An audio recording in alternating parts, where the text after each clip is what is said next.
And welcome back to the Hot Lap. We are talking pointless points with the WRC set to maybe, potentially, hopefully drop the Saturday points for 2025. Let's get into it.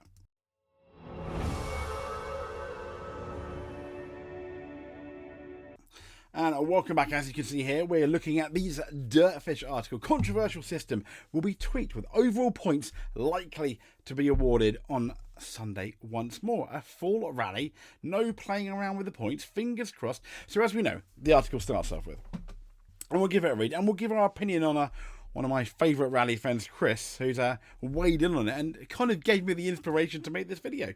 So Saturday points in the WRC is going to be ditched for 2025. If this latest proposal is going to be accepted by the FIA. Yeah, pinch of salt, big if. So the proposal tabled by the promoter, this was during last week's Central European Rally, could bring to an end provisionally awarded points on Saturday evening. So what that means is you finish the Saturday evening and all the points you accrued at that point are yours, providing you finish on Sunday. Sunday's kind of like a reset day to get extra points, bonus points, and then you get to keep the points on a Saturday. Yeah, bit confusing really, isn't it? Now, the general classification of points is very similar to Formula 1. 25, 18, 15, 12, 10, 8, 6, 4, 2, 1. They're going to be locked in for 2025, with the fastest driver across Sunday taking 5 bonus points and the power stage winner a further 5. Okay, that means the perfect score would deliver 35 points for driver and co-driver. Now, the WRC's point structure, as we know, controversially changed for the 2024 season in an effort to avoid crews potentially cruising the final day. Yes, that was an issue, but I think that was a much lesser issue than the one created this year. Now, instead of offering bonus points across Sunday, a complicated system was implemented, with the crew sitting in P1 on Saturday night on 18 points, but those points were contingent on the crew making the finish on Sunday, where a further 12 points would potentially be given to them. Now, a source close to last week's meeting told Dirtfish it's impossible to ignore the frustration from many of the drivers and co-drivers following the change to the point structure of the season. What has been suggested here makes a lot of sense. They're saying the feeling that a rally win was devalued was something that couldn't be ignored. What's been proposed is sensible, straightforward, and gives everybody a good reason to push hard through Sunday. There was some discussion of giving a point per stage in the start of the Junior WRC, which I don't think is the worst thing in the world, but ultimately it says there's a preference to still make a Sunday classification. I kind of understand where they're going there, but it's going to still give drivers who retire on Friday or Saturday something else to play for. Yeah, true. But it shouldn't be the case of they're rewarded as much as the guy that wins the rally. I mean, we had situations this year where the guy that won the rally could have potentially had less points than the guy who didn't win the rally. And that is just like an absolutely ridiculous situation. There's no doubt the new point system has been enormously unpopular. And Sebastian Ogier is registering his dislike. I think he's already done that. But after winning in Croatia, the Frenchman told Dirtfish it's completely devaluing victory and devaluing good results. In France, we have a show called L'École des Fans. It's for the kids. You give points to everybody. Like always, give them a 10 because you want to make them happy. That's basically what happened in WRC. Everyone's a winner. It's unbelievably wrong. It's really a pure joke. I think that's absolutely fantastic from OJ. Everyone's a winner. I mean, yeah, absolutely. So, my buddy Chris, I mean, what I think is quite interesting, he's eaten, but nothing confirmed yet apart from the 2024 point system he's saying is heavily criticised by everybody. Still Sunday points, but basically this is a hybrid of 23 and 24 and much closer to 2023 again. So I guess he's half smiling, I'd imagine. Or even more simple, he said, the suggestion is the 23 point system with the addition of Sunday points and these also reduced to 5. But he has an issue. He said, he apologised, which is very kind. I still would have said making Sundays more interesting does not need to fiddle with the points. The problem was somewhere entirely different. My solution would have been, and here we go.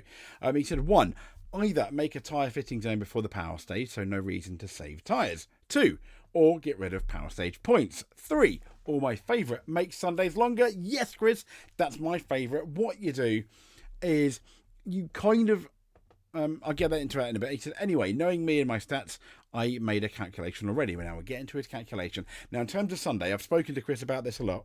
I don't know if he will agree.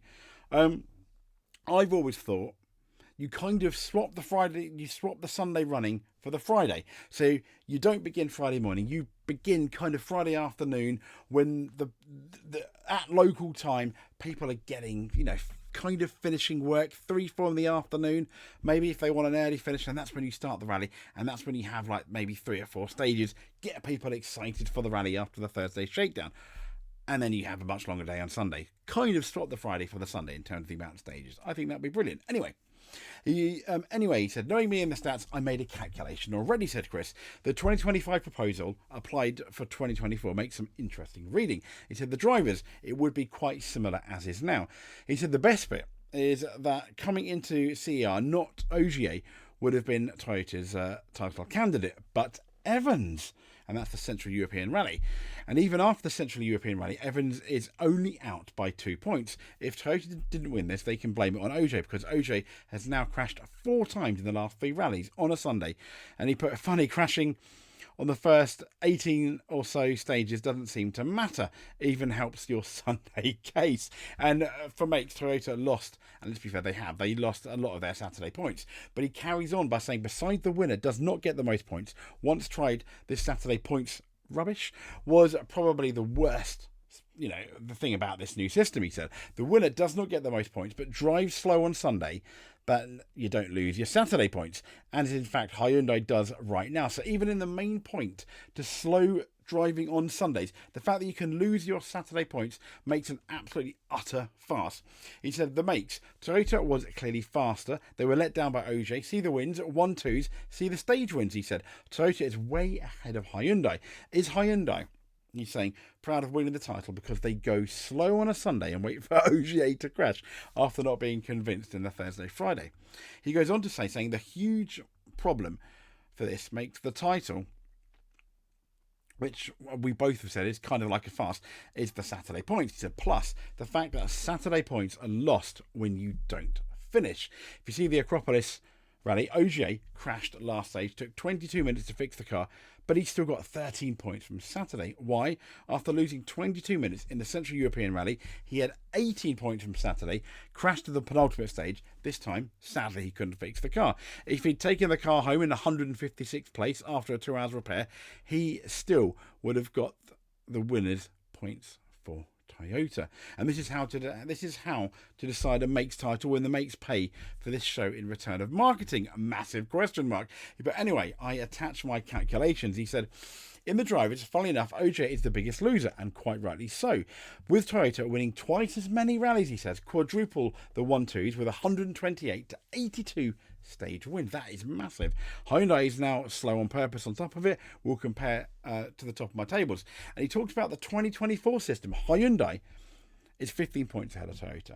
If Hyundai had a good result from Saturday, all they need to do is going very, very slow on Sunday, not to risk that. Now, the 2023 system, he says, Toyota would actually be 21 points ahead with 43 available. Here you could say if Toyota had bad luck, it is by far not decided yet, but Toyota has the upper hand, and quite rightly so. Then he talks about the 2025 system. He said, now this is the biggest surprise of the lot. Here, Toyota would be leading by 43 points with 43 available, plus the Sunday in the power stage, but with only 3 makes. With the 2 cars, the makes title is basically decided. 43 points behind Hyundai, with Hyundai can only win if Hyundai comes 1-2 and Toyota's all of their cars retire.